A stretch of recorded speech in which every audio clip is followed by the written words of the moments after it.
বর্তমানে ডিজিটালাইজেশনের যুগ। তো এখানে পরিস্থিতির সঙ্গে আমাদের মানিয়ে চলতে গেলে প্র্যাকটিক্যালি পড়াশোনা করাটা ভীষণ দরকার।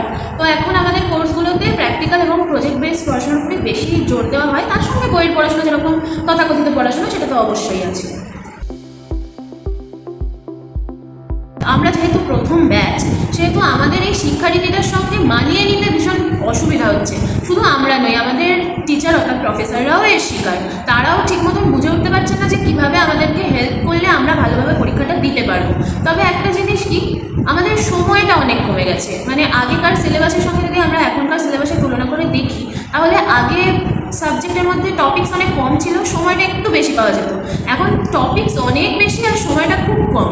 যদি কোনো বিষয়ে খুব ইন্টারেস্ট আমাদের আসে, সেটা নিয়ে যদি আমরা ভালো মতন পড়াশোনা করতে চাই, সেই সময়টা আমরা পাচ্ছি না। এটা একদিকে খুবই ভালো, যেমন আমি নিজে কমার্স থেকে পাস আউট করেছি, ক্লাস 11-12 আমার কমার্স ছিল।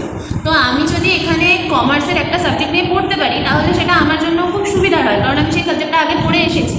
কিন্তু এটাতে একটা অসুবিধাও রয়েছে, যেমন আমাদেরকে ফার্স্ট সেমিস্টারে কনস্টিটিউশনাল ভ্যালুজ পড়তে হয়েছিল, এনভায়রনমেন্টাল সায়েন্স পড়তে হয়েছিল।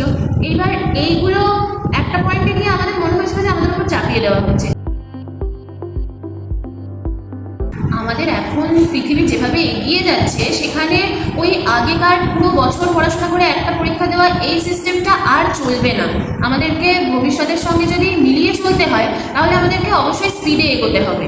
কিন্তু তার জন্য এটাও নয়, এখন আমাদের যেভাবে স্পিডে পড়তে হচ্ছে, আমরা ইনডেপথে গিয়ে কিছুই বুঝতে পারছি না, ওপর পড়ে পরীক্ষা দিয়ে দিচ্ছি, ব্যাস। এবার আমাদের জ্ঞান অর্জন যেটা, সেটা খুব একটা ভালোভাবে হচ্ছে না।